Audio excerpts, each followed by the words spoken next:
அண்ணி வர மாதிரியே தெரியுது. அடடே, அண்ணி தான். அண்ணி வாங்க அண்ணி. என்ன இந்த பக்கம்? உன்னை பார்த்துட்டு போலான்னு தான் வந்தேன். இன்னைக்கு வியாழக்கிழமை, எங்க அண்ணன் தானே என்னை பார்க்க எப்பயும் வரும். நீங்க வந்திருக்கீங்களே. அது என்ன அண்ணனும் தங்கச்சிக்கும் வியாழக்கிழமான ஒரு சந்திப்பு? உங்களுக்கு தெரியாதா? வியாழக்கிழமானா நான் படிக்கிற நாள் அண்ணி. ஏன் மற்ற நாள்லாம் படிக்கிறது இல்லையா என்ன? அது சரி, இந்த வயசுல உனக்கு என்ன படிப்பு வேண்டி கிடக்கு? அது ஒரு பெரிய கதை அண்ணி. நான் வானொலி வேளாண் பள்ளி பாடம் படிச்சிட்டு இருக்கேன். எங்க அண்ணனும் என் கூட தான் படிச்சிட்டு இருந்தது. இன்னைக்கு வரல. அநேகமா உங்களை பாடம் படிக்க சொல்லி அமைச்சிருக்கு. சரிதானே? ஓ, அதான் சங்கதி போல. அதனால தான் அந்த மனுஷன் வியாழக்கிழமான காணாம போயிடுறாரு போல. ஆமா அண்ணி, நான் வானொலி வேளாண் பள்ளி பாடம் கேட்டு நல்லா விளைச்சலை பார்க்க ஆரம்பிச்சிட்டேன். எங்க அண்ணன் விடுவாரா? அவரும் கத்துக்கலான்ட்டு தான் என் கூட வந்து பாடம் படிக்கிறாரு. ஓ, புதுசு புதுசா தொழில்நுட்பம் பயன்படுத்துறதெல்லாம் இதை கேட்டுதான் உங்க அண்ணன் செய்யறாராக்கும். ஆமா அண்ணி, இப்போ இயற்கை வேளாண்மை எந்த அளவுக்கு பண்ணலான்றத இந்த வானொலி வேளாண் பள்ளி பாடம்ல நமக்கு சிறப்பா சொல்லி தராங்க அண்ணி. அதுல இருந்து தான் இயற்கை முறையில இப்போ என்னென்னலாம் பண்ணலான்ட்டு ஒவ்வொரு வாரமும் ஒவ்வொரு தலைப்புல நம்மளுக்கு சொல்றாங்க. சரி, நான் எதுக்கு வந்தேன்னு கேட்டியே, சொல்லவா நானு? சொல்லுங்க அண்ணி. அதை பத்தி தான் சொல்ல வந்திருக்கேன். அடடே, நீங்களும் கேப்பீங்களா? ஏன் பிள்ளை, உங்க அண்ணனே கேக்குறாரு. அவர் கூட தானே நானும் விவசாயம் பண்றேன். அப்ப நான் கேட்க மாட்டேனாக்கும். சும்மா சொல்லாதீங்க, எல்லாம் எங்க அண்ணன் சொல்லியிருக்கோம். என்ன பண்ணாலையும் உங்க அண்ணனை விட்டு தருவியாக்கோ நீ? பின்ன எங்க அண்ணன் யாரு? சரி சரி, போதும் உங்க அண்ணன் புராணம். இன்னைக்கு நான் என்ன சொல்ல வந்தேன் தெரியுமா? சொல்ல அண்ணி. அசோலா உற்பத்தி பத்தி தான் இன்னைக்கு சொல்ல வந்திருக்கேன். அட ஆமா அண்ணி, இன்னைக்கு என்ன தலைப்புன்னே நான் கேட்கவே மறந்துட்டேன். நல்ல வேலை, அசோலா தயாரிப்பா? ஆமா, கால்நடைகளுக்கு அது இப்ப கோடை காலத்துல கூட பசுந்தீவன தட்டுப்பாடு இதெல்லாம் வருது இல்லையா? அதுக்காக அசோலாவை உற்பத்தி பண்ணி போட்டோம்னா பசுந்தீவனம் தரதுனால கிடைக்கிற ஊட்டச்சத்துக்களும் கிடைக்கும். கோடை காலத்துல மாடு நல்லா பால் கறக்கிறதுக்கு உதவியா இருக்கும். இந்த பசுந்தீவனம் மாடுகளுக்கு மட்டும் இல்லாம ஆடுகளுக்கும் தரலாம். கோழி வளர்க்குறியே, அதுக்கு தீவனமா போட்டாலையும் நல்லா சீக்கிரமா வளருமா பிள்ள. இம்புட்டு இருக்கா அந்த அசோலால? ஆமா ஆமா. சரி வா, இன்னைக்குதான் உங்க அண்ணன் வரலையே, நீ நானும் நியாயம் பேசிட்டு அப்படியே கொஞ்சம் கேட்டுடுவோம். அப்படியே உக்காரு அண்ணி, வானொலி பெட்டிய போடுறேன், கேட்டுருவோம்.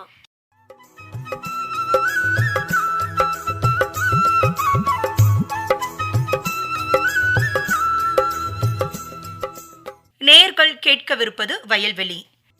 வேளாண் தோட்டக்கலை பயிர்களுக்கான அங்கக இயற்கை முறை மண்வள மேம்பாடு, வானொலி வேளாண் பள்ளி பாடம் 7, அசோலா உற்பத்தி முறைகள் குறித்து நாமக்கல் வேளாண் அறிவியல் நிலையத்தின் பண்ணை மேலாளர் முனைவர் எம் டெய்சி அவர்கள் நடத்தும் பாடம் கேட்கலாம்.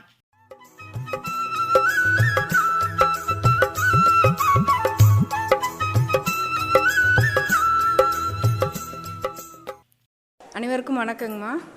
அசோலா உற்பத்தி முறைகள் கேள்விப்பட்டிருக்கீங்களா? அசோலா அப்படின்னா என்ன அப்படின்னு சொல்லிட்டு. அசோலா அப்படிங்கிறது ஒரு நீரில் வளரக்கூடிய ஒரு நீர் தாவரம்னு சொல்லலாம். எல்லார் வீட்லேயும் ஆடு மாடு கோழி இனங்கள்லாம் நீங்கள் வச்சுருப்பீங்க. எல்லாத்துக்கும் நீங்கள் கோழிக்குன்னா தனி தீவனம், ஆட்டுக்குன்னா தனி தீவனம் கொடுப்பீங்க. இப்போ கால்நடை வளர்ப்பில் முக்கியமான பங்கு என்னன்னு சொல்லி பார்த்தோம் அப்படின்னா, உற்பத்தி செலவை குறைச்சிட்டு உற்பத்தியை அதிகப்படுத்தணும். சரிங்களா? அதுதான் நமக்கு லாபகரமானதாக இருக்கணும். கால்நடை வளர்ப்பில் உற்பத்தி செலவு எந்தெந்த இடத்துல குறைக்கலாம், தீவனம் கொடுக்குறதுல உற்பத்தி செலவு குறைக்கலாம், பசுதீவனம் கொடுக்குறதுல குறைக்கலாம். அது மாதிரி எந்தெந்த இடங்களில் உற்பத்தி செலவை குறைக்கணுமோ அங்கே குறைச்சிட்டு கால்நடைகளோட இனப்பெருக்கத்தன்மை உற்பத்தியை நம்ம அதிகப்படுத்தினோன்னா நமக்கு லாபகரமானதாக இருக்கும். ஸோ இப்போ அதில் ஒரு சிறிய பங்கு அப்படின்னு பார்க்கும்போது கால்நடை தீவனத்தில் அசோலாவை நம்ம கலப்பு தீவனமாக கலந்து நம்ம கொடுக்கலாம். ரெண்டாவது, அதை நாமளே உற்பத்தி பண்ணி கொடுக்கலாம். நம்ம வெளியில் வாங்கி அது கொடுக்க முடியாது. அசோலா தண்ணியிலே வளர்ந்துட்டுருக்கோம். சும்மா எவ்வளோ சைஸ் வளரும்னு பார்த்தீங்கன்னா, அதிகபட்சமாக ₹1 நாணயம் சைஸ் இருக்கு இல்லைங்களா, அந்த சைஸ் தான் வளர்ச்சி அடையக்கூடியது. ஒரு முக்கால்வாசி தான் அது முக்கோணமாக இருந்தால் எந்த அளவுக்கு இருக்குமோ அந்தளவுக்கு தான் வளர்ச்சி அடையக்கூடியது ஒரு சிறந்த நீர் தாவரம். இது கடந்த ஒரு 20-25 வருஷமாக பார்த்திங்க அப்படின்னா, இந்த அசோலான்ற ஒரு நீர் தாவரத்தை கால்நடைகளுக்கு உணவாக நம்ம கொடுத்துட்ருக்கோம். இதுக்கு முன்னாடி பார்த்தோம் அப்படின்னாக்க அசோலாவை நெற்பயிருக்கு நிறையா போடுவாங்க. கேள்விப்பட்டிருப்பீங்க. நெற்பயிருக்கு நிறையா போடும்போது நிறையனா ஒரு 500 கிலோ வரைக்கும் 1000 கிலோ வரைக்கும் நம்ம போடலாம். நிறைய உற்பத்தி பண்ண முடிஞ்சது கிடைச்சது அப்படின்னா 1 டன் வரைக்குமே நம்ம போடலாம். அது அடி உரமாவோ உயிர் உரமாவோ நம்ம போடும்போது நெல்லோட விளைச்சல் அதிகமாக கிடைக்கும். 20% வரைக்கும் விளைச்சல் அதிகமாக கிடைக்கும்னு சொல்லிட்டு கண்டுபிடிச்சிருக்காங்க. அதுக்கப்புறம் பார்த்தோம் அப்படின்னாக்க நம்ம அடி உரம் கொடுக்குறோம் இல்லைங்களா, யூரியாவோ இல்லை 30வது நாளில் ஒரு தெளிப்பு உரம் வந்து நம்ம கொடுப்போம். அந்த தெளிப்பு உரத்தையோ வந்து நம்ம குறைச்சிக்கலாம். அதாவது ரசாயன இடுபொருட்கள் நம்ம வந்து நெல்லுக்கு கொடுக்கக்கூடியதை வந்து குறைச்சிக்கலாம். ஸோ இதனால் வந்து உர செலவை வந்து நம்ம குறைக்கிறதுக்கு வந்து எதுவாக இருந்தது. சரிங்களா, நெல்லில் தான் வந்து அதிகம் பயன்படுத்திட்டு இருந்தாங்க. இப்போ கடந்த ஒரு 20-25 வருஷமாக பார்த்தோம்னா அசோலாவை வந்து கால்நடைகளுக்கு நிறைய கொடுத்துட்ருக்காங்க. இன்னும் குறிப்பாக சொல்லப்போனால் கோழி இனங்களுக்கு நிறைய கொடுப்பாங்க. ஏன்னா கோழி இனங்கள் தான் வந்து நம்ம ஷார்ட் டியூரேஷனில் குறைந்த காலத்தில் வந்து நம்ம வந்து வளர்த்து உணவுக்காக நம்ம வளர்த்துவோம், விற்பனைக்காக வளர்த்துவோம், முட்டைக்காக வளர்த்துவோம். அதனால் கோழி இனங்களுக்கு வந்து நிறைய கொடுக்கறது மூலிமா எடை கூடுதுன்னோ இல்லை முட்டையோட அளவு சைஸ் வந்து பெருசாகுது அப்படின்னும் வந்து கண்டுபிடிச்சி வந்து நிறைய ஆராய்ச்சிகள் மூலிமாவும் சொல்லியிருக்காங்க. அசோலா வந்து கொல்லிமலையில் வந்து அதிகம் இருக்காதுன்னு நினைக்கிறேன். ஒரு சில விவசாயிகள் வந்து வாங்கிட்டு போய் போட்டிருக்காங்க. ஒரே ஒரு ட்ராபேக் என்ன, பின்தங்கிய நிலை லிமிட்டேஷன் என்னன்னு பார்த்தோம்னா அசோலா வந்து வருடம் முழுவதும் உற்பத்தி பண்ணுறது வந்து கொஞ்சம் சிரமமான விஷயமா இருக்குது விவசாயிகளுக்கு, இது மாதிரி சமதளத்தில் இருக்கிற விவசாயிகளுக்கு. காரணம் என்னென்னா வெப்பநிலை தான். வெப்பநிலை அதிகமாக அந்த வளர்ச்சி வந்து குறைஞ்சி போயிடும். நம்ம கேவிக்கையில் கூட அசோலா வந்து நம்ம வளர்த்து இப்போ வந்து கடந்த ஒரு 10 வருஷமாக வளர்த்து அசோலா வந்து ஒரு கல்ச்சராக வந்து விவசாயிகளுக்கு வந்து விதை அசோலாவை உற்பத்தி பண்ணி கொடுத்துட்ருக்கோம். சும்மா கொஞ்சம் ஒரு 300 கிராம் அளவுக்கு நீங்கள் வாங்கி கொண்டு போய் ஒரு தொட்டியில் போட்டோம்னா எவ்வளோ அளவு போடுறோமோ 15 நாள்லேருந்து 20 நாளுக்குள்ளே அது மாதிரி 4 மடங்கு 5 மடங்கு வந்து இனப்பெருக்கம் அடைஞ்சிடும். அவ்வளோ வேகமாக வளரக்கூடியது அசோலா. ஏன் இவ்வளோ முக்கியத்துவம் அதுக்கு கொடுக்குறோம்? அசோலா வந்து புரதச்சத்து அதில் அதிகமாக இருக்குது. நம்ம புரதம் சாப்பிட்றோம் இல்லைங்களா, பருப்பு வகைகள், அது மாதிரி கால்நடைகளுக்கும் புரதம் அப்படிங்கிறது ரொம்ப முக்கியமான ஒரு சத்தாக நம்ம வந்து பார்க்கப்படுகிறது. ஸோ அது வந்து அசோலாவில் வந்து போதுமான அளவு இருக்குது, போதுமானதை விட அதிகமாக இருக்குது. ஸோ இப்போ வந்து நம்ம புரதச்சத்து இருக்கக்கூடிய பசுந்தீவனங்கள்னு பார்த்தோம்னா தீவன தட்டைப்பயிர் கொடுக்கலாம், வேலி மசால் கொடுக்கலாம், மர வகையில் பார்த்தோன்னா அகத்தி கொடுக்கலாம். ஸோ இதெல்லாம் வளர்கிறதுக்கு எவ்வளோ நாள் ஆகும்? லேட் ஆகும் இல்லைங்களா. வளர்ந்து 6 மாதம் கழிச்சு தான் அகத்தி இலைகள் கிடைக்கும், சுபாபுல் இலைகள் கிடைக்கும். சாதாரணமாக தீவன தட்டைப்பயிர் வேணாலும் 45 நாள் இருந்து தான் நம்ம வந்து அறுத்து நம்ம வந்து கால்நடைகளுக்கு புரதச்சத்து இருக்கிற தீவனமாக கொடுக்க முடியும். அசோலா வந்து நமக்கு 20 நாளில் வந்து நம்ம எவ்வளோ போடுறோமோ அது மாதிரி வந்து 5-6 மடங்கு 4லேருந்து 5 மடங்கு வந்து வளர்ச்சி அடையக்கூடியது. அதனால் சீக்கிரமாக கிடைக்கும், சீக்கிரமாக இனப்பெருக்கம் அடைஞ்சு நமக்கு தீவனமாக கிடைக்கக்கூடியது. ரெண்டாவது மற்ற வயல்வெளி பயிர்கள் இல்லாத அளவுக்கு வந்து புரதச்சத்து அதிகமாக இருக்கக்கூடியது. அதனால தான் அதிகமாக வந்து டிபெண்ட் பண்ணுவாங்க. அதிகமாக வளர்த்து கால்நடைகளுக்கு கொடுக்கறதுக்கு கால்நடை விவசாயிகள் வந்து நிறைய வந்து இப்போ வாங்கிட்டு போய் போட்டுட்ருக்காங்க. ஸோ இப்போ ஆரம்ப கட்டத்தில் 10 வருஷம் 15 வருஷத்துக்கு முன்னாடி அசோலாவோட தேவை என்ன இருந்ததோ அதுவே இப்போயும் வந்து அசோலோட தேவையை வந்து விவசாயிகள் ரெகுலராக வாங்கிட்டு போகிறாங்க. சரிங்களா. ஸோ இதுதான் அசோலாவோட ஒரு முக்கியத்துவம் அப்படிங்கிறது.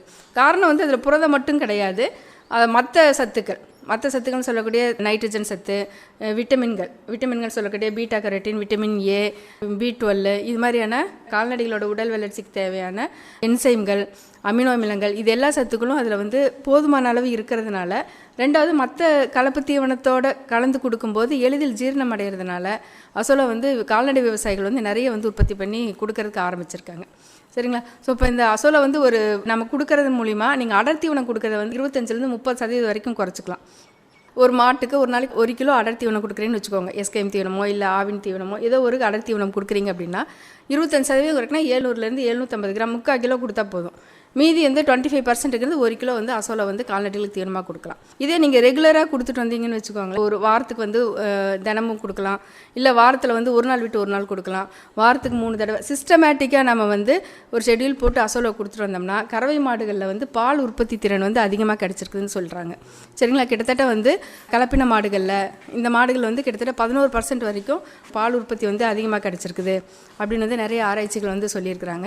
கால்நடைகள் வந்து மாட்டு இனங்கள் மட்டும் கிடையாது, ஆடு, கோழி, பன்றி இனங்கள், முயல், இது மாதிரி கால்நடை வளர்ப்பில் இருக்கக்கூடிய எல்லா உயிரினங்களுக்கும் நம்ம வந்து அசோலா வந்து உற்பத்தி பண்ணி கொடுக்கலாம். ஸோ இது அவ்வளோ சிரமமாக அசோலா உற்பத்தி பண்ணுறது அப்படின்னு பார்த்தோம்னா ரொம்ப எளிமையானது. Low cost no cost technology அப்படின்னு சொல்லுவாங்க. நம்ம கேவிக்கையில் ஆரம்பிக்கும் போது கூட இது வந்து செலவில்லாமல் ஒரு தொட்டியில் இல்லை ஒரு பாலித்தீன் ஷீட்டில் தண்ணி தேக்கி வச்சு அசோலா விதையை நம்ம போட்டால் போதும். அது பாட்டுக்கு ஒரு 15 நாளில் இனப்பெருக்கம் அடைஞ்சு வளர்ந்து 5 நாள் 2 வாரம் கழித்து பார்த்தோம்னா நமக்கு வந்து ஒரு 1.5 கிலோ 2 கிலோ அசோலா வந்து நமக்கு கிடைக்கும். சரிங்களா. ஸோ ரொம்பவுமே வந்து செலவு இல்லாத ஒரு உற்பத்தி முறை அப்படின்னு பார்த்தோம் அப்படின்னா அசோலா உற்பத்தி முறையை வந்து உதாரணமாக சொல்லலாம். சரி, அசோலா எப்படி இருக்கும் எல்லாருமே பார்த்துருப்பீங்க, யூடியூப்லேயோ இல்லை வந்து இது மாதிரி ஏதாவது கிளாஸ் அட்டன் பண்ணும்போதோ கேள்விப்பட்டோ நீங்கள் வந்து பார்த்துருப்பீங்க. ரொம்ப சிறிய சைஸாக இருக்கும், தண்ணியில் மிதந்துக்கிட்டே தான் இருக்கும், வேரெல்லாம் அதிகமாக இருக்காது. சும்மா அதிகபட்ச வேரே வந்து 1 இன்ச்சு சைஸ், 1 இன்ச்சு அதாவது 2 சென்டிமீட்டர் அளவுக்கு தான் வந்து வேறே இருக்கும். மேற்பரப்பு பார்த்திங்கன்னா இலைப்பரப்பு வந்து ₹1 காயின் முக்கோணமாக இருந்தால் எந்த அளவுக்கு இருக்குமோ அந்த அளவுக்கு தான் அசோலா வந்து வளர்ச்சி அடையும். அடுத்து தண்ணியில் மிதந்துக்கிட்டே இருக்கும். அந்த மேற்புறத்தில் மிதந்துட்டு இருக்கிற தண்ணியோட வெப்பநிலை வந்து கம்மியாக இருக்கணும். அதாவது இப்போ தெளிஞ்ச தண்ணியில் நேரடி சூரிய வெளிச்சம் பட்டுச்சுன்னா மேற்புற தண்ணி வந்து சூடாகும், அடியில் வந்து தண்ணி வந்து கூலிங்காக சில்லுன்னு இருக்கும். ஏன்னா வேர் வந்து 2.5 சென்டிமீட்டர் தான் இருக்கிறதுனால மேற்புறத்தில் இருக்கிற தண்ணி சூடாகாமல் இருக்கிறதுன்றதுக்காக நம்ம வந்து அப்பப்போ கொஞ்சம் லேசாக கலக்கி விட்டோம்னா கீழே இருக்கிற சில்னஸ் மேலே வரும், அந்த வெப்பநிலை வந்து குறையிறதுக்கு எதுவாக இருக்கும். அதனால் தெளிந்த நீரோடைகளில், நீர்த்தேக்கங்களில், ஏரி, குளம், குட்டை, தண்ணி தேங்கி இருக்கிற தொட்டியில் வந்து தாராளமாக வளர்த்தலாம். ஸோ அந்த வெப்பநிலை வராமல் இருக்கிறதுக்காக தான் மேலே வந்து நம்ம பார்த்துருப்பீங்க இல்லைங்க, நிழல் வலை மாதிரி போட்டுக்கலாம், இல்லை வந்து பந்தல் மாதிரி நீங்கள் வந்து போட்டு பண்ணிக்கலாம். இது மெயினாக வந்து மேற்புறத்தில் இருக்கக்கூடிய வெப்பநிலை நேரடி சூரிய வெளிச்சம் தொட்டி மேலே விழக்கூடாது, இல்லை அந்த குளம் வளர்த்துற அசோலை மேலே வளரக்கூடாது. அவ்வளோதான், ரொம்ப சிம்பிள். நம்ம கொல்லிமலை நிறைய வந்து நிழல் கிடைக்கும், தாராளமாக இது வந்து நம்ம வந்து வளர்த்திக்கலாம். சமவெளியில் நம்ம வளர்த்துறோம் அப்படின்னாக்க நம்ம இந்த சேனட்டோ இல்லை ஒரு பந்தலோ போட்டு கூட ஒரு தொட்டியில் வளர்த்துக்கலாம். இப்போ குறிப்பாக இது எவ்வளோ வளர்த்துனா எவ்வளோ ஆடுகளுக்கு கால்நடைகளுக்கு கொடுக்கலாம் அப்படின்னு பார்த்தோன்னா, ஒரு மாடல் யூனிட் அப்படின்னு சொல்லும்போது ஒரு 15 அடி நீளம் இருக்கிற ஒரு ஷீட் வந்து போதுமானதாக இருக்கும். நிறைய பாலித்தீன் ஷீட் இருக்குது இல்லைங்களா, படுத அளவுக்கு அந்த பாலித்தீன் ஷீட் இருக்கும். அந்த 15 அடி நீளம் இல்லை 10 அடிக்கு 10க்கு 10 இருக்குது. 15 அடி நீளம் 4 அடி ஆகணும், 1/2 அடியிலேருந்து 3/4 அடி ஆழம் இருந்தால் கூட நமக்கு போதும். அந்த ஷீட்டில் வந்து ஒரு 1/2 அடி 3/4 அடிக்கு தண்ணி வந்து தேக்கி வச்சு அசோலை வந்து நம்ம வளர்த்தலாம். அது மாதிரி ஷீட்டு நம்ம போட்டோம்னா நிழலான இடத்துல நம்ம அமைச்சிக்கலாம், ஏதாவது ஒரு மரத்து நிழல். அதேமாதிரி காலை வெயில் மாலை வெயில் அசோலா வளர்ப்புற இடத்துல விழுந்துச்சுன்னா பிரச்சனையே கிடையாது. காலை வெயில் இலை வெயில் வந்து அவ்வளோ வந்து அசோலா வளர்ச்சியை வந்து தாக்கிறதில்ல, அசோலா வளர்ச்சியை குறைக்கிறதும் இல்லை. அதனால் வந்து நேரடி சூரிய வெளிச்சம், அதாவது இந்த வெய்ய காலத்தில் 12 மணிக்கு மேலே 3 மணிக்குள்ளே இருக்கிற வெயில் மட்டும் அசோலா மேலே வளராமல் இருந்துச்சு அப்படின்னாக்க நமக்கு வந்து போதுமானதாக இருக்கும். ஸோ அடுத்து வந்து தண்ணி நல்ல தண்ணிக்கு வந்து வளர்ச்சி வந்து நல்லாயிருக்கும், சரிங்களா. காவேரி தண்ணி மாதிரி, மழை தண்ணி, இது மாதிரி வந்து தண்ணியில் வந்து உப்போட அளவு கம்மியாக இருக்கணும், அவ்வளோதான். நம்ம குடிக்கிற தண்ணி அளவுக்கு 150 ppm 200 ppmக்குள்ளே இருந்துச்சு அப்படின்னா அந்த உப்போட அளவு கம்மியாக இருக்கும்போது அசோலோட வளர்ச்சி வந்து ரொம்ப அதிகமாக இருக்கும். தண்ணியோட அளவு மட்டும் அதுதான், உப்பு கம்மியாக இருக்கணும், நல்ல தண்ணி அதிகமாக இருக்கணும். சப்போஸ் வந்து ஒரு வேளை உங்களுக்கு வந்து எங்கள் போர் மோட்டரோ கிணத்து மோட்டரோ உப்பு தண்ணி தான் இருக்குது அப்படின்னு நீங்கள் நினச்சிங்கன்னா கூட என்ன பண்ணலாம், குடிக்கிற தண்ணி வந்து ஒரு 10 குடம், போர் மோட்டர் வந்து ஒரு 10 குடம் தண்ணி கலந்துக்கலாம், மிக்ஸ் பண்ணிக்கலாம். அப்போ வந்து அந்த உப்போட அளவு வந்து உங்களுக்கு சரி கட்டப்படும், பேலன்ஸ் ஆகிக்கும். அந்த மாதிரி நம்ம வந்து பண்ணிக்கலாம். ஏன்னா ஒரு தடவை அந்த ஷீட்டில் நம்ம வந்து 200 லிட்டர் தண்ணி 500 லிட்டர் தண்ணி தேக்கி வச்சிட்டோம்னா அடுத்து 3 மாதம் வரைக்கும் அதே தண்ணியில் தான் அசோலா வந்துகிட்டே இருக்கும். அதனால் கொஞ்சம் மிக்ஸ் பண்ணியும் கலந்து வந்து நம்ம வந்து அசோலா வளர்த்துக்கலாம். தண்ணியில் உப்போட அளவு மட்டும் கொஞ்சம் கம்மியாக இருக்கிற மாதிரி நம்ம வந்து தண்ணி பயன்படுத்திக்கணும், வெப்பநிலை கம்மியாக இருக்கணும். அடுத்து காற்று வந்து அசோலோட வளர்ச்சி பெரிய அளவில் பாதிக்கிறது இல்லை. ஆனாலும் வந்து நல்ல வளர்ச்சி அடைகிறதுக்கு முன்னாடி ஓப்பன் ஏரியாவில் இப்படி வந்து வெளிப்படையாக நம்ம வந்து அசோலா தொட்டியிலையோ இல்லை பாலித்தீன் ஷீட்லேயோ வளர்த்தும் போது காற்று வேகமாக அடிக்குதுன்னு வச்சுக்கோங்களேன். ஆடி மாதம் அளவுக்கு காற்று வேகமாக அடிச்சதுன்னா என்ன ஆகுனா, முதிர்ச்சி அடைகிறதுக்கு முன்னாடி அசோலா வந்து பிரிஞ்சு விழுந்துடும். இப்போ நல்லா வந்து விதையே வந்து நம்ம செடியிலேருந்து பூவிலேருந்து காய் வருது, காய் வந்து நல்லா முத்துறதுக்கு முன்னாடி எடுத்து போட்டால் முளைக்காது இல்லைங்களா, அதே மாதிரி தான் அசோலா வந்து நல்லா முதிர்ந்த அசோலா வந்து நம்ம வாங்கி கொண்டு போய் இன்னொரு தொட்டியில் போட்டோம்னா சீக்கிரமாக பிரிஞ்சு விழுந்துடும். பிரிஞ்சு விழுந்த அசோலா ஒவ்வொரு சின்ன துண்டும் ஒரு முதிர்ந்த அசோலாவாக வளர ஆரம்பிக்கும். அதனால் காற்று வந்து ஒரு பெரிய பாதிப்பை ஏற்படுத்தலைன்னாலும் காற்று இல்லாத இடமா கொஞ்சம் தடுப்பு இருக்கிற இடமா பார்த்து போட்டிருக்கிறது அட்வைசபிள். காற்று வந்து ஒரு பெரிய பாதிப்பு ஏற்படுத்தலை, வெப்பநிலை மட்டும்தான் வந்து கொஞ்சம் ஹீட் வந்து படாமல் இருக்கணும். தண்ணி நல்ல தண்ணி ஊற்றிக்கோங்க. மெயின் காரணிகள் அப்படிங்கிறது இது 2 தான். அதேமாதிரி அசோலா ஒரு இடத்துலேருந்து இன்னொரு இடத்துக்கு நீங்கள் வாங்கிட்டு போகும்போதும் வெயிட் போட்டு அதை வந்து என்ன பண்ணணும், தண்ணியிலே கொண்டு போகிறது அட்வைசபிள். தண்ணி விட்டு நம்ம ஒரு 1 மணி நேரம் 2 மணி நேரம் எடுத்துட்டோன்னு வச்சுக்கோங்களேன், அந்த வேர் வந்து காய ஆரம்பிச்சிடும். அப்புறம் அதுலேருந்து புதுசாக இனப்பெருக்கம் அடைகிறதுங்கிறது அப்படிங்கிறது கொஞ்சம் லேட் ஆகும். அதனால் சில சமயம் வந்து வராமல் கூட போயிடலாம். அதனால் தண்ணியிலே கொண்டு போகணும், உடனே வந்து போட்டுடணும். சரி, அசோலா வளர்கிறதுக்கு என்னென்ன சத்துக்கள் தேவை? அசோலா அப்படிங்கிறது ஒரு உயிர் உரம். நெல் வயலுக்கு போடுறதுனால அது வந்து உயிர் உரம். இப்போ வந்து வளிமண்டலத்தில் மேலே இருக்கிற தலைச்சத்து நிறைய கேஸ் இருக்குது, வாயுக்கள் வந்து நிறைய வந்து வளிமண்டலத்தில் இருக்குது. மெயினாக பயிர் வளர்ச்சிக்கு வந்து பேரூட்டு சத்துக்கள் 3 தேவை, நமக்கு தெரியும் இல்லையா, தலைச்சத்து, மணிச்சத்து, சாம்பல் சத்து. அது நம்ம யூரியா, சூப்பர் பாஸ்பேட், பொட்டாசாக கொடுக்குறோம். அதில் யூரியா வந்து மெயினாக வந்து தலைச்சத்துக்காக கொடுக்குறோம். அந்த தலைச்சத்து வந்து நமக்கு வந்து வளிமண்டலத்தில் நிறைய இருக்குது, கிட்டத்தட்ட 29% வரைக்கும் மேலே வந்து நமக்கு வந்து தலைச்சத்து இருக்குது. அந்த தலைச்சத்தை வந்து அசோலாவில் இருக்கக்கூடிய பாக்டீரியா வந்து உட்கரிச்சு வச்சுக்கும். நம்ம யாராலையும் வந்து அந்த தலைச்சத்தை வந்து நம்ம வந்து ட்ராப் பண்ணி பயிர்களுக்கு கொடுக்க முடியாது. அந்த வேலையை வந்து அசோலா வந்து பண்ணுது. அசோலாவில் உயிர் வாழக்கூடிய பாக்டீரியான்னு சொல்லக்கூடிய அனபினா அசோலா அப்படின்ற பாக்டீரியா தான் அந்த வேலையை பண்ணுது. அசோலா வந்து தேங்கின தண்ணியில் இருந்தாலும் அதே வந்து தலைச்சத்தை வந்து உற்பத்தி பண்ணிக்கிறதுனால நாம் அதுக்கு வந்து அந்த சத்தாக வந்து யூரியாவை கொடுக்க வேண்டாம், தலைச்சத்து கொடுக்க வேண்டியதில்லை. அப்போ என்ன சத்து வந்து நம்ம கொடுக்கணும்? ஸோ அது வேர் சின்னதாக இருக்கும். ஸோ அந்த அளவுக்கு தண்ணியில் கொடுக்கக்கூடிய சத்து வந்து மணிச்சத்து சாம்பல் சத்து மட்டும் கொடுத்தா போதும். நீங்கள் வீட்டுக்கு தோட்டத்துக்கு பயன்படுத்தக்கூடிய சூப்பர் பாஸ்பேட்டும் பொட்டாசும் கொடுத்தா மட்டும் போதும். அது இயற்கையாக கிடைக்கக்கூடிய ராக் பாஸ்பேட்டு கொடுத்தாலும் பண்ணிக்கலாம். அது உங்களுக்கு கிடைச்சதுனாலும் பண்ணிக்கலாம். டேங்க் ஸ்லிட்டு மண்ணில் இருக்குல்ல, அதில் வந்து கொஞ்சம் இருக்குது, உங்களுக்கு பாஸ்பேட் இருக்குது, பாஸ்பரஸ் சத்து இருக்கும், அதுவும் வந்து கொடுத்துக்கலாம். அப்படி பார்த்தோம் அப்படின்னாக்கா அந்த பாஸ்பரஸ் சத்து வந்து நம்ம சூப்பர் பாஸ்பேட்டாக கொடுத்தோம்னா அந்த நான் சொன்ன அந்த மாடல் 15 அடி நீளம் இருக்கிற தொட்டியில் வந்து நம்ம வந்து ஒரு 50லேருந்து 100 கிராம் அளவுக்கு வந்து மக்கில் தண்ணியில் கரைச்சி அந்த தொட்டியில் நம்ம போட்டால் போதும். அசோலா வந்து நல்லா வளர்ச்சி தரக்கூடியது. சாம்பல் சத்து எதுக்காக கொடுப்போம்? சாம்பல் சத்துங்கிறது அந்த சத்துக்களை வந்து வேர்லேருந்து செடிகளுக்கு வந்து உங்களுக்கு டிரான்ஸ்போர்ட் பண்ணணும். இப்போ பாஸ்பரஸ் என்ன பண்ணுறோன்னாக்க செடி வளர்ச்சி வேர் வளர்ச்சி வந்து உங்களுக்கு நல்லாயிருக்கும். பொட்டாஸ் சத்து வந்து வேர்களிலிருந்து சத்துக்களை வந்து சொலிபிள் ஃபார்மில் நீர்த்தல் நிலையில் இருக்கிற அந்த நிலையில் வந்து சத்துக்களை வந்து மேலே வந்து பயிர்களுக்கு வந்து எடுத்து கொடுக்கறதா வந்து சாம்பல் சத்தோட வேலை. பொட்டாஸ் வந்து நீங்கள் 5லேருந்து ஒரு 10 கிராம் நீங்கள் போட்டால் போதும், வேறு எந்த சத்துக்களும் தேவையில்லை. அதே மாதிரி அந்த அசோலாவில் வந்து பாக்டீரியா இருக்குதுன்னு சொன்னேன் இல்லைங்களா, அந்த பாக்டீரியா உயிர் வாழ்கிறதுக்கு என்ன வேணும் அப்படின்னு பார்த்தோம் அப்படின்னாக்கா கரிம சத்து நமக்கு தேவைப்படுது. இது எது மூலியமாக கொடுக்கலாம் அப்படின்னு பார்த்தோம் அப்படின்னா சாணம், பசுஞ்சாணத்தில் வந்து அந்த பாக்டீரியா வந்து அளவு வந்து அதிகமாக இருக்கும். ஸோ அப்போ அந்த பாக்டீரியா வந்து அந்த பசுஞ்சாணத்தில் இருக்கக்கூடிய கார்பன் சத்தை எடுத்துக்கிட்டு அது வந்து நிறைய வந்து இனப்பெருக்கம் அடையும். எந்த அளவுக்கு அந்த அசோலா வந்து அந்த பசுஞ்சாணத்தில் இருக்கக்கூடிய கார்பனை வந்து எடுத்துக்கிட்டு இனப்பெருக்கம் அடையுதோ அந்தளவுக்கு பாக்டீரியாவோட அளவு வந்து இனப்பெருக்கம் அடைஞ்சிக்கிட்டே இருக்கும். பாக்டீரியாவோட அளவு அதிகமான என்ன ஆகுனாக்கா வளிமண்டலத்தில் இருக்க நைட்ரஜனை வந்து நிறைய உட்கரிச்சு செடிகளுக்கு வந்து கொடுக்கும். அப்படின்னா 2 விதத்துலையும் நமக்கு வந்து அசோலா வந்து நன்மை தரக்கூடியது. ஒன்று தலைச்சத்தாகவும் பயன்படும், இன்னொன்று வந்து கால்நடைகளுக்கு வந்து நல்ல ஒரு பசுந்தீவனமாகவும் பயன்படுத்தப்பட்டு வருகிறது. சரி, அசோலா வந்து 3 முறையில் வந்து நம்ம உற்பத்தி பண்ணிக்கலாம். நீங்கள் களிமண் வயல் இருந்துச்சுன்னு வச்சுக்கோங்களேன், கிளே சாயில் அந்த மாதிரி நெல் போடுற வயல் இருந்துச்சுன்னா நெல் வயல்லே அசோலாவை நேரடியாக எடுத்து விதையிட்டுக்கலாம். நெல் நாற்று நடுறதுக்கு முன்னாடியும் நட்டுக்கலாம், நாற்று நட்ட பின்னாடியும் வந்து எடுத்து விதையாக வந்து நம்ம போட்டுக்கலாம். ஆனால் கண்டிப்பாக தண்ணி வேணும். குறைஞ்சபட்சம் 20 சென்டிமீட்டர்லேருந்து 25 சென்டிமீட்டர் தண்ணி வந்து நிற்கிறோம். 6 அடிக்கு மேலே வந்து தண்ணி நின்னா தான் அசோலா வளரும். ஏன்னா நெல்லுக்கு மட்டும்தான் நம்ம வந்து தண்ணி தேக்கி வச்சு வளர்த்துவோம். ஸோ அசோலாவை நம்ம எடுத்து போட்டுட்டோம்னா நாற்று நடுறதுக்கு முன்னாடி ஒரு 2 வாரத்துக்கு முன்னாடி போட்டுட்டோம்னா நம்ம எவ்வளோ போடுறோமோ அந்த பாத்தி ஃபுல்லாக வந்து வளர்ச்சி அடைஞ்சிடும். வளர்ச்சி அடைஞ்சு நாற்று நடும்போது ஃபுல்லாக வந்து நமக்கு நம்ம காலில் மிதிப்படும் போது அதில் இருக்கக்கூடிய தலைச்சத்து வந்து வெளிப்படும். அசோலா காலில் மிதிப்பட்டு மண்ணில் வந்து புதையுது இல்லைங்களா, புதையும் போது தான் தலைச்சத்து வெளிப்படும். நாற்றோட வளர்ச்சி வந்து நல்லாயிருக்கும். ஒன்று அந்த முறையும் பசுந்தாள் உரமாக பயன்படுது. இதுதான் வந்து நாற்று நடுறதுக்கு முன்னாடி போடும்போது பசுந்தாள் உரமாக போடுவாங்க. இல்லை அப்படின்னாக்கா நாற்று நட்டு முடித்ததுக்கப்புறம் தண்ணி தேய்க்கிறோம் இல்லைங்களா, தேய்க்கும் போது அசோலாவை போட்டுக்கலாம். அப்படி தேய்க்கும் போது அசோலாவை போட்டிங்க அப்படின்னாக்கா முதல் கைக்களை எப்போ எடுப்போம்? 30வது நாளில் எடுப்போம், 25-30வது நாளில் எடுப்போம்.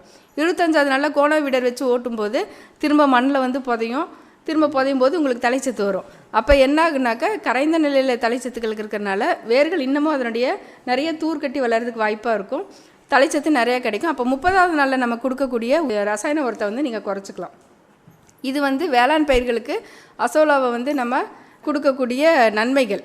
அடுத்து கால்நடைகளுக்கு இப்போ சமீப காலமாக கால்நடைகளுக்கு தான் நிறைய பயன்படுத்திட்டு இருக்காங்க. சொன்னால் இல்லைங்களா, அசோலா வந்து கால்நடைகள் ஏன் பயன்படுத்தினா, ஏன்னா இந்த அளவுக்கு வந்து நெல்லுக்கு போடணும் அப்படின்னாக்கா நமக்கு 500 கிலோ வரைக்கும் அசோலா ஒரு ஆள் வந்து உற்பத்தி பண்ணுறதுங்கிறது நிறைய கொஞ்சம் இடவசதி தேவை. இடுப்பொருள் உங்களுக்கு வந்து இருக்கிறதுலேருந்தே நீங்கள் அசோலா உற்பத்தி பண்ணிக்கலாம். ஆனால் வந்து பாலித்தீன் ஷீட்டு வாங்கணும், இல்லை வெளியிலேருந்தே நிறைய வந்து நீங்கள் பர்ச்சேஸ் பண்ண வேண்டியதாக இருக்கும். ஸோ அந்த சிரமம் வந்து கால்நடைகளுக்கு நம்ம இப்போ உணவாக பயன்படுத்தப்படும் போது இது வந்து தேவைப்படாது. ஒரு சின்ன பாத்தி இல்லை வந்து ஒரு சிமெண்ட் தொட்டியில் நீங்கள் வந்து வளர்த்தினாலே போதும். அதனால் என்ன பண்ணுறோம் அப்படின்னாக்கா ஒரு சிமெண்ட் தொட்டி, நான் என்கிட்ட ஒரு 5 ஆடு தான் இருக்குது அப்படி நீங்கள் முடிவு பண்ணிங்கன்னா கூட 5 ஆட்டுக்கு ஒரு 4 அடி விட்டு இருக்கிற ஒரு சிமெண்ட் தொட்டியில் போட்டுக்கலாம். போட்டு அதுலேயே வந்து ஒரு 1/2 அடிக்கு தண்ணி தேக்கிட்டு கீழே வந்து மண் போட்டுக்கோங்க. நம்ம நெல் வயலில் போடும்போது எதுவுமே போட மாட்டோம், அடியில் மண் அப்படியே இருக்கும். மண் மட்டும் ஒரு 2 சென்டிமீட்டர் ஹைட்டுக்கு மண் போட்டு தண்ணி 1/2 அடிக்கு நிறுத்திட்டு ஒரு 4 அடி விட்டோம் 5 அடி விட்டு இருக்கிற தொட்டிக்கு வந்து நம்ம 3லேருந்து 4 கிலோ சாணம் போட்டால் போதும். பசுஞ்சாணம் கரைச்சிடணும், எருவு கரைச்சிடக்கூடாது. பசுஞ்சாணத்தை கரைச்சி விட்டுட்டு அப்புறம் அதில் வந்து நம்ம சொன்ன மாதிரி சூப்பர் பாஸ்பேட் 50லேருந்து 100 கிராம், பொட்டாஷ் வந்து 5லேருந்து 10 கிராம், இது 3 மட்டும் நம்ம கரைச்சி தண்ணியில் வந்து கரைச்சி விட்டுறணும். அந்த 1/2 அடி தண்ணி வச்சுருக்கோம் இல்லைங்களா, நீங்கள் 1 அடி வச்சாலும் பிரச்சனை கிடையாது. எந்த அளவுக்கு தண்ணியோட அளவு அதிகப்படுத்துகிறோமோ அந்தளவுக்கு வந்து நமக்கு கொடுக்கக்கூடிய சாணம், சாணம் அப்புறம் அதுக்குள்ள கொடுக்கக்கூடிய சூப்பர் பாஸ்பேட், பொட்டாஸ் இது எல்லாமே வந்து கரைந்த நிலையில் கிடைக்கும் அசோலாவோட வேர்களுக்கு. அதனால் வந்து தண்ணி 1 அடி வச்சாலுமே வந்து நமக்கு வந்து எந்த பாதிப்பும் அதனால் வராது. அசோலாவை அதுக்கப்புறம் வந்து விதை அசோலா வந்து நம்ம உள்ள நல்ல முதிர்ந்த அசோலாவை நம்ம எடுத்து விதையாக நம்ம போட்டுடலாம். சரிங்களா. முதிர்ந்த அசோலா நம்ம விதையாக போடும்போது அது உடனே என்ன ஆகுனாக்கா சத்துக்கள் எடுத்துகிட்டு இனப்பெருக்கம் அடைஞ்சு நம்ம ஒரு 100 கிராம் போட்டோம் அப்படின்னாக்கா இல்லை 200 கிராம் போட்டோம் அப்படின்னாக்கா 20 நாளில் ஃபுல்லுமே வந்து நமக்கு 1 கிலோ 1.5 கிலோ வரைக்கும் நமக்கு விளைச்சல் கிடைக்கும். அதிகபட்சம் 20 நாள், 2 வாரத்துலேருந்து 20 நாளில் நமக்கு நிறைய அசோலா கிடைக்கும். கால்நடைகளுக்கு தீவனமாக நீங்கள் எடுத்து கொடுக்கலாம். தினமும் வந்து எடுக்கணும். அசோலா அந்த தொட்டி ஃபுல்லாக பரவிடுச்சுன்னு வச்சுக்கோங்களேன், மேற்கொண்டு அசோலா வளர்கிறதுக்கு இடம் இருக்காது. அதாவது சர்ஃபேஸ் ஏரியா, மேற்பரப்பு ஏரியாவில் எந்த அளவுக்கு நீங்கள் வந்து மேலே வந்து அதிக இடப்பரப்பு கொடுக்குறீங்களோ அந்தளவுக்கு பறந்து விருந்து வளைஞ்சு போய்கிட்டே இருக்கும்.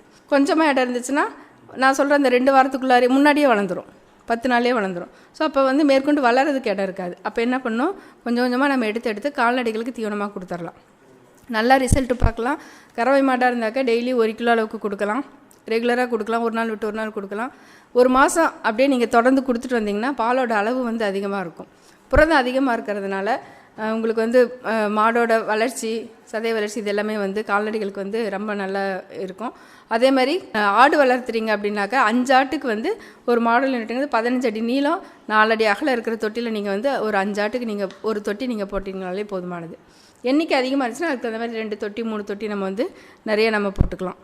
ஒரு ஆட்டுக்கு வந்து 1/2 கிலோ வந்து ரெக்கமெண்டேஷன். நிறையாவும் கொடுக்கக்கூடாது, புரதம் அதிகமாக இருக்கிறதுனால 1/2 கிலோ இல்லை 1 கிலோ நிறையா கொடுத்தாலும் வேறு சைடு எஃபெக்ட் வந்து வர்றதுக்கு வாய்ப்புகள் இருக்குது. அதனால் ஆட்டுக்கு வந்து 1/2 கிலோ கொடுக்கலாம். மாட்டினங்கள் வந்து பெரிய உருவம் அப்படின்றதுனால நம்ம வந்து 1 கிலோ வரைக்கும் கொடுக்கலாம். பன்றினங்கள் பொதுவாகவே வந்து அதிகமாக வந்து தீவனம் எடுக்கக்கூடியது. பன்றினங்கள், வெண்பன்றிகள், அதுக்கு வந்து நம்ம 2 கிலோ வரைக்கும் அசோலா கொடுக்கலாம். பெரிய உயிரினங்களுக்கு வந்து 1/4 கிலோ கொடுக்கலாம். கோழிகளுக்கு ஒரு 10 கிராம் தான், ஒரு தீப்பெட்டி சைஸ் அளவு தான். அதில் இருக்கக்கூடிய அளவுக்கு நம்ம அசோலா வந்து நம்ம தீவனம் கொடுக்குறோம் இல்லைங்களா, கோழி தீவனம், அந்த தீவனம் கொடுக்குறதுலேயே நம்ம வந்து கலந்து வந்து அசோலா விட்டுறலாம். ரெகுலராக கொடுத்தீங்க அப்படின்னாக்கா நல்ல வெயிட் கெய்னிங் நல்லாயிருக்கும், வெயிட் அதிகமாகிறது, முட்டையோட சைஸ் எல்லாம் நல்லாயிருக்கும். மாடு இனங்களுக்கும் அப்படி தான், கோழி இனங்களுக்கும் நல்லா வந்து வெயிட் வந்து அதிகமாக இருக்கிறனால வந்து நமக்கு சேல்ஸ் வந்து விற்பனை வாய்ப்புகள் வந்து நல்லாயிருக்கும் நமக்கு. ஸோ இதை வந்து உலர் தீவனமாகவும் கொடுக்கலாம். இப்போ அசோலா நீங்கள் வந்து உற்பத்தி பண்ணி, இது வந்து பசுந்தீவனமாக நம்ம இன்ன வரைக்கும் சொன்னது. உலர் தீவனமாக நீங்கள் கொடுக்குறீங்க அப்படின்னாக்கா இதில் என்னென்னா அசோலா வந்து ரொம்ப வந்து வெயிட் கம்மியாக தான் இருக்கும், பஞ்சு மாதிரி தான் இருக்கும். நிறைய எடுத்து நீங்கள் வெயிட் போட்டிங்களா தான் பயோமாஸ் அதிகமாக இருக்கும். 1 கிலோ பஞ்சு எடுத்திங்கன்னா எந்த அளவுக்கு வருமோ அந்தளவுக்கு வந்து அசோலா வந்து நிறைய இருக்கும். அதை 1 கிலோவை நம்ம வந்து எடுத்து காய வச்சோம்னா உங்களுக்கு 100 கிராம் தான் கிடைக்கும். அதனால் உலர் அசோலாவும் கொடுக்கலாம். உலர் அசோலாவாக நம்ம கொடுக்கும்போது நம்ம தீவனம் வாங்குறோம் இல்லையா, ஆவின்லையோ இல்லை மற்ற வெளியில் வாங்கும்போது அந்த தீவனத்தில் கலந்துக்கலாம். ஸோ 1 கிலோ தீவனத்தில் நீங்கள் ஒரு 10லேருந்து 20 கிராம் வரைக்கும் உலர் அசோலாவையே நீங்கள் கலந்து கொடுக்கலாம். ஸோ அதுலேயும் புரதச்சத்து அதிகமாக இருக்கும். உலர் அசோலாவை பார்த்திங்கன்னா 26லேருந்து 30% வரைக்கும் புரதச்சத்து வந்து நமக்கு வந்து கிடைக்குதுன்னு சொல்லியிருக்காங்க.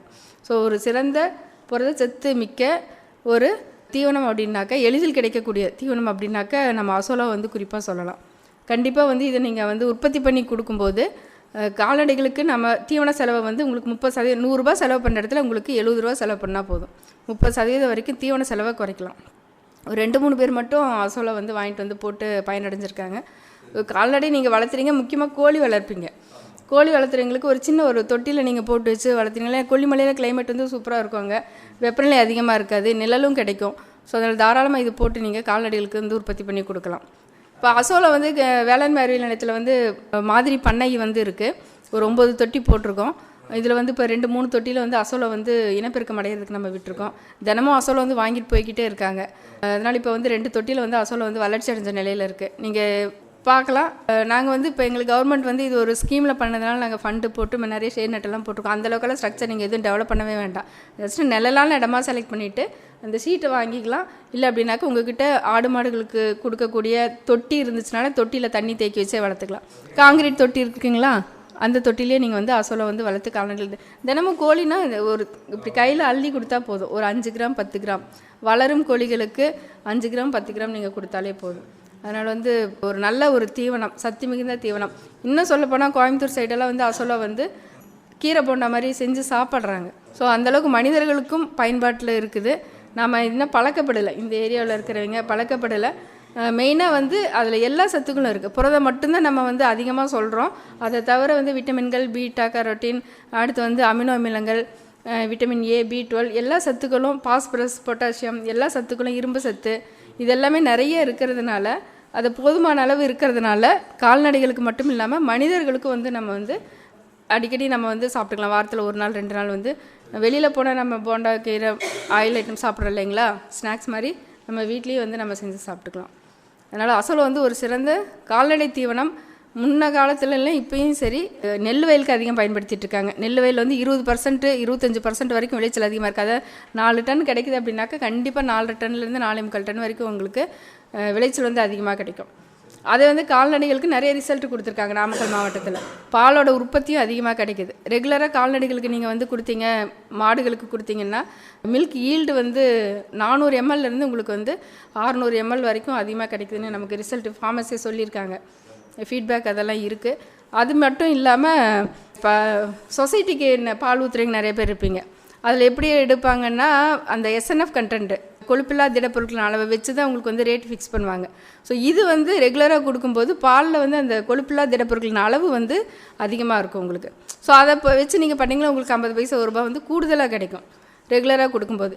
ஸோ அதுதான் வந்து உங்களுக்கு டிசைட் பண்ணுற ஃபேக்டர். அதனால் அசோலா வந்து குறைந்த அளவு இருந்தாலுமே வந்து நீங்கள் கால்நடைகளுக்கு அது கொடுக்குறது ரொம்பவுமே வந்து உகந்தது. வேணுங்கிறவங்க நம்ம KVK மூலமாக பர்ச்சேஸ் பண்ணி நீங்கள் கொடுத்துக்கலாம். சப்போஸ் இங்கே நாங்கள் கல்ச்சர் கொடுத்துருந்தா கூட விவசாயிகளை டெவலப் பண்ணிப்போம். இங்கே பரமத்தி வேலூர் இந்த சைட்லாம் பார்த்தீங்களா மரக்காடில் நிறைய விவசாயிகள் போட்டு கால்நடை கொடுத்துட்ருக்காங்க. அங்கேருந்து நாங்கள் வாங்கி கொடுக்குறோம், நீங்கள் வாங்கிக்கலாம். எல்லா மாடுகளுக்கும் கொடுக்கலாம் சார். நாட்டு மாடுகளுக்கு, கிடேரி கன்றுகளுக்கு, பால் வற்றிய மாடுகளுக்கு, செனை மாடுகளுக்கு, எல்லா மாடுகளுக்கும் மாட்டினங்களுக்கும் நீங்கள் தாராளமாக. வணக்கங்க மேடம், சசிகுமார் என் பேர், நாமக்கல் மாவட்டம். கண்ணுக்குட்டிங்களுக்கும் பெரிய மாடுகளுக்கும் எவ்வளோ அசோலா கொடுக்கணுங்கிற அந்த அளவு சொன்னீங்கன்னா நல்லாயிருக்கும். வணக்கங்க. இப்போ சார் ஒரு கேள்வி கேட்டிருக்காரு. கால்நடை தீவனம் அப்படிங்கிறது அசோலா வந்து ஒரு மிகச்சிறந்த சப்ளிமெண்ட்ரி உணவாக பயன்படுத்திகிட்ருக்கோம். இது மாடுகள் எல்லாத்துக்குமே கொடுக்கலாம். பெரிய எண்ண மாடுகள், பிக் ரூமினன்ட்ஸ்னு சொல்லுவாங்க, மாடுகள் எல்லாத்துக்கும் கொடுக்கலாம். மாடுகளுக்கு மட்டும் இல்லை, கண்ணுக்குட்டிகள், கிடேரி கன்றுகள், அப்புறம் எருமை மாடுகள், பால் வெற்றிய மாடு, சினை மாடு எல்லாத்துக்குமே நான் வந்து அசோலா வந்து ஒரு சிறந்த தீவனமாக கொடுக்கலாம். அதே மாதிரி அசோலாவை வந்து தொட்டியிலேருந்து அறுவடை பண்ணி ஃப்ரெஷ்ஷாக கொடுக்கும்போது நிறையா கொடுத்துடக்கூடாது. சிறிய மாடுகள், பெரிய மாடுகளுக்கு ஏன்னா நம்ம என்ன சொல்லியிருக்கோம், புரதம் அதிகமாக இருக்கும். புரதம் அதிகமாக இருக்கனால நிறைய கொடுக்கும்போது என்ன வரும்னா வயிறு உப்புசா வரும் அப்படின்னு சொல்லிட்டு சில ரிப்போர்ட்டெல்லாம் சொல்கிறாங்க. அதனால் குறைந்த அளவு கொடுக்கலாம். 1 கிலோ நம்ம வந்து ஸ்டாண்டர்டாக சொல்கிறோம். 1 கிலோ என்னோட உற்பத்தி பண்ண முடியல, அரை கிலோ தான் கிடைக்குதுன்னா பெட்டர், உங்களுக்கு அரை கிலோ கொடுக்கலாம், தப்பு கிடையாது. கிடேரி கன்றுகள் அப்படிங்கும்போது உங்களுக்கு அரை கிலோலேருந்து 1 கிலோ வரைக்கும் கொடுக்கலாம். இப்போ கண்ணுக்குட்டி வந்து எப்போ வந்து புதுசாக இப்போ தான் வந்து கண்ணு ஈன்றிருக்கு அப்படின்னாக்க எப்போ அது தீவனம் எடுக்க ஆரம்பிக்குதோ 100 கிராம்லேருந்து நீங்கள் ஆரம்பிக்கலாம். சரிங்களா? தீவனம் கல்லீர் தண்ணி கொடுக்குறீங்களா? அதே மாதிரி உணவிடும் முறைகள்னு ஒன்று இருக்குது. நம்ம வந்து சாப்பிடும்போது இதோடு கலந்து சாப்பிட்டா நல்லாயிருக்கும் நம்ம நினைக்கிறோம் இல்லையா, டேஸ்ட்டுக்காக. அதே மாதிரி தான் கால்நடைகளும் பேலட்டபிலிட்டின்னு ஒன்று இருக்குது. அந்த சுவைத்தன்மை வந்து குன்றாமல் நம்ம வந்து கிடேரி கன்றுகளுக்கும் மாடுகளுக்கும் கொடுக்கலாம். புதுசாக கன்றின மாடுகளுக்கு 100 கிராம் கொடுக்கலாம். கிடேரி கன்றுகளுக்கு 500லேருந்து கொடுக்கலாம். உழவு மாடுகளுக்கு நீங்கள் 1.5 கிலோ 2 கிலோ வரைக்கும் கொடுக்கலாம். ஏன்னா உழவு மாடுகளுக்கு வந்து இப்போ யாரும் உழவு மாடுகள் அதிகம் வச்சுருக்கிறது இல்லை. பட் நிறைய வந்து வயலில் வந்து நம்ம உழவு ஓட்டும்போது அதுக்கு எனர்ஜி அதிகமாக தேவைப்படும். அதனால் நீங்கள் 1.5 கிலோ, அதிகபட்சம் 2 கிலோ வரைக்கும் கொடுக்கலாம். இல்லை நம்ம கறவை மாடு தான், பால் மாடு தான், நம்ம வெளியில் எங்கேயும் வந்து அதிகமாக வெளியே கூட்டிகிட்டு போகிறதில்ல, ஸ்டால் ஃபீடிங் தான் பண்ணுறோம் அப்படின்னா 1 கிலோ வந்து போதுமானதாக இருக்கும். அதே மாதிரி புரதச்சத்து இருக்கிற தீவனத்தை வந்து கால்நடைகளுக்கு கொடுக்கும்போது வெறும் வயிற்றில் கொடுக்க வேண்டாம். அதனால் ஃபஸ்ட்டு வந்து நம்ம மற்ற புல்வகை தீவனமோ மற்ற தீவனங்கள் கொடுக்கும்போது கொடுத்துட்டு அடுத்து கல்நீர் தண்ணியில் கலந்து நம்ம விடலாம். சில இடங்களில் பார்த்தோம் அப்படின்னாக்கா தவிடு கொடுப்பாங்க, அரிசி தவிடோ இல்லை கோதுமை தவிடோ கொடுப்பாங்க. அந்த கோதுமை தவிடுலேயே வந்து கலந்து வச்சுருவாங்க. ஸோ அது எதுக்காக அப்படின்னாக்கா ஃபஸ்ட்டு டைமாக நம்ம கால்நடைகள் கொடுக்கும்போது புதுசாக இருக்குதுன்னு சொல்லிட்டு சாப்பிடாம விலகி போகிறதுக்கு ஒரு வாய்ப்பு இருக்குது. அதனால் தவிட்டோடு கலந்து வைக்கும்போது அதனுடைய சுவை வந்து இன்னும் கூடுதலாக இருக்கும். அப்போ வந்து அதுலேயே வந்து நம்ம கலந்து கொடுத்துக்கலாம். இல்லைனா கழுநீர் தொட்டி வைக்கும்போது அதோட கலந்து கொடுத்துக்கலாம். இல்லை அடர்த்தி உணவு கொடுக்கும்போது அதோட நம்ம கலந்து கொடுத்துக்கலாம். நம்ம மாட்டினங்களையும் எப்படி பழக்கிறோமோ அதுக்கு தகுந்த மாதிரி உணவு முறைகள் நம்ம பண்ணிக்கலாம். கிடேரி கன்றுகளுக்கு நீங்கள் வந்து 1/2 கிலோலேருந்து ஆரம்பிக்கலாம். ஒன்றே வந்து புரோட்டீன் அதிகமாக இருக்கிற, புரதச்சத்து அதிகமாக இருக்கிற தீவனங்களை கொடுக்கும்போது அதிக அளவில் கொடுத்துடக்கூடாது. நிறைய என்கிட்ட உற்பத்தி பண்ணுறேன், அதனால் நான் 2 கிலோ கொடுக்குறேன், ஒரே டைமில் 3 கிலோ கொடுக்குறேன் அப்படின்னு வந்து கொடுக்காம, நம்ம வந்து 3 வேளை சாப்பாட்டை வந்து ஒரே நேரம் சாப்பிட முடியாது இல்லைங்களா? அதே தான், பேலன்ஸாக இருக்கணும், கொஞ்சம் கொஞ்சமாக கொடுக்கணும். அப்போ தான் அந்த எனர்ஜி வந்து உடம்பு வந்து கால்நடைகளோட உடல்வாக வந்து உட்கிரகிக்கும். அதனால் வந்து கம்மியாக கொடுத்துக்கலாம், கொஞ்சம் கொஞ்சமாக பேலன்ஸாக சிஸ்டமேட்டிக்காக கொடுக்குறது அட்வைசபிள்.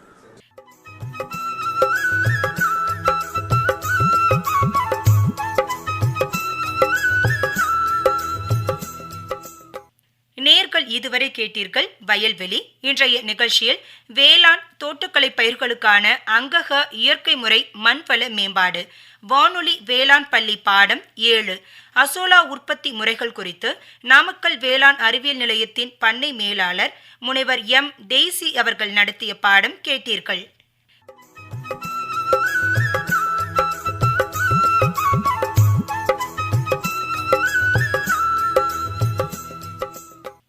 ஏ வள்ளி, இவ்வளோ நேரம் அசோலா உற்பத்தி முறையை பற்றி கேட்டுதானே? நல்லா கேட்டுட்டேன் அண்ணி. நான் கூட இந்த அசோலாவை போட்டா நமக்கு என்ன லாபம் கிடைக்கும்னு நினைச்சேன். ஆனா அத்தனை லாபமும் அந்த அசோலா போட்டா நம்மளுக்கு கிடைக்கும் போலயே.